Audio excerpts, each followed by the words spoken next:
গত ১৯ মে রাজধানীর পল্লবীতে শিশু রামিসাকে ধর্ষণের পর গলা কেটে নৃশংসভাবে হত্যা করে পাশের ফ্ল্যাটে থাকা ঘাতক সোহেল রানা।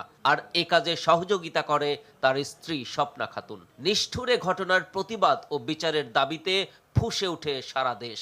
সরকারের পক্ষ থেকে ১ মাসের মধ্যে বিচার ও সর্বোচ্চ শাস্তি মৃত্যুদণ্ড নিশ্চিতে প্রতিশ্রুতিও দেয়া হয়।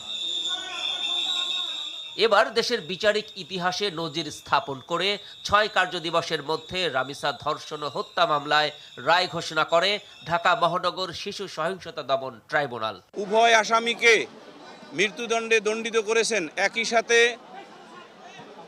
আসামি মোহাম্মদ সোহেল রানাকে ৫ লক্ষ টাকা জরিমানা এবং স্বপ্না খাতুনকে ২ লক্ষ টাকা জরিমানা প্রদানের আদেশ দিয়েছেন। রায়ে সন্তুষ্ট রাষ্ট্রপক্ষ। আমরা প্রসিকিউশন পক্ষে রায়ে সন্তুষ্ট।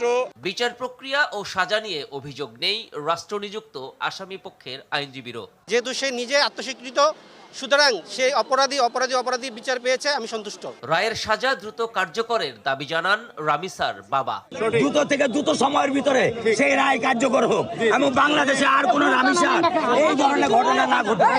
রায় ঘোষণার পর রামিসার মামলা সহ নারী ও শিশু বিষয়ক মামলার আপিল শুনানির জন্য হাইকোর্টে বিশেষ বেঞ্চ গঠনের ঘোষণা দেন প্রধান বিচারপতি। যেহেতু এই মামলাগুলোর জন্য নতুন করে একটি বেঞ্চ উনি গঠন করতে যাচ্ছেন এবং সেখানে সুনির্দিষ্টভাবে এই জাতীয় মামলাগুলো শুনানি হবে। দেশের আলোচিত এ বিচারিক কার্যক্রমে